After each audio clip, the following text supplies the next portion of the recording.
What's going on, guys? Fossil here, and today I've got an AFL Live 2 commentary for you guys.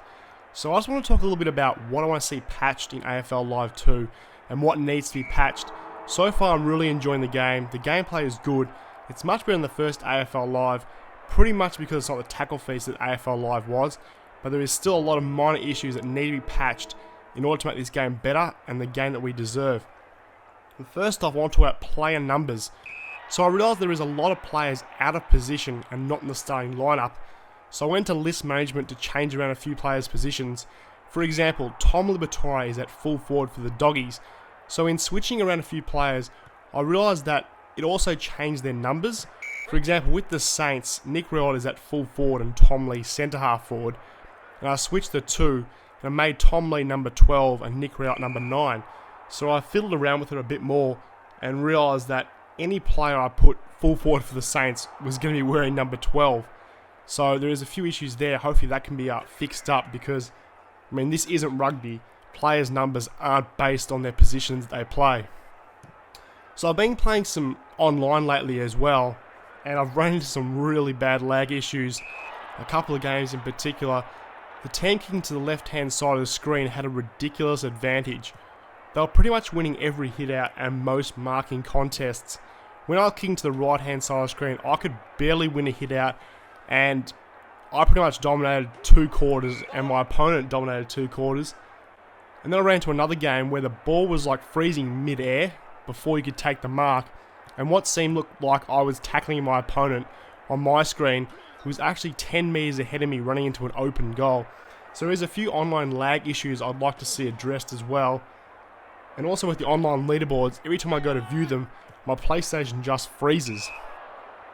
So with the trophies, I'm not sure if this is the same for Xbox, but on PlayStation, the trophies aren't syncing with my PSN account. And when I go to view my trophies, AFL Live 2 isn't even in the trophy list. So I'd like to see that fixed as well because I really do like my trophies. So moving on to the gameplay side of things, with the kick-ins, the man of the mark, he stands right at the end of the goal square, and whenever your player takes one step within the goal square, the umpire calls play on, so you pretty much get tackled straight away if you're playing from a kick-in. They need to put the man on the mark back around about 10 metres and allow the player to be able to move freely within the goal square. And also with the goal kicking, I really do like the new goal kicking system, using the right analog stick, but the problem is if you have a goal kick from around about 40 metres out, you never make the distance. Even with a hurling breeze, I've yet to kick a goal from outside 50, and I think a lot of people have had this same problem. Now with playing on, there's been several times where I've marked the ball in the centre of the wing all by myself, but instead of just playing on straight away, your player, he turns his back on the play, walks back to his mark, then turns back around, then you can play on. And by the time you've played on, you're being manned up by someone from the other side of the field. And if you want to kick the ball quickly, you pretty much can't because the player's got his back to the goals. And if you do kick the ball, he pretty much just kicks a snap around his body. So hopefully they can address that issue and allow us to play on as soon as we mark the ball. Now I've been fiddling around with the career mode, and yes, I will be having a career mode on my channel. I've been a bit sick, that's why I haven't done it thus far, but stay patient, it is on its way. I've noticed as I was fiddling around with it that there is a lot of reports and injuries. I mean, nearly every game someone in my team got reported, and a couple of times I had reports for 7 weeks. I mean, maybe this needs to be scaled back a notch because it's pretty rare that someone actually gets reported for 7 weeks. Only like in cases where maybe Barry Hall knocked out Brent Staker. I'm not exactly sure how many weeks he got, but it was around about that mark. So maybe if the injuries and reports get scaled back on the career mode a little bit, but overall I really do like the career mode. And one last thing I want to talk about is the interchange.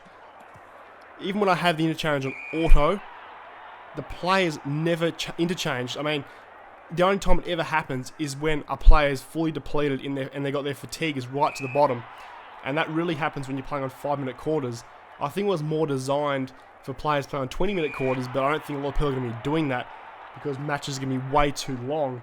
So players aren't getting fatigued quick enough, so they don't ever do interchanges.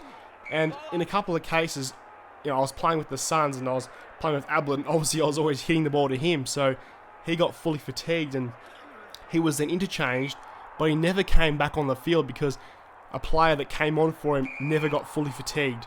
So that players don't ever come back on unless that player in that position becomes fully fatigued. So they need to make the players become fatigued more often in these shorter games in order to get more rotations. So otherwise, you still got to go in there and manually change your players around.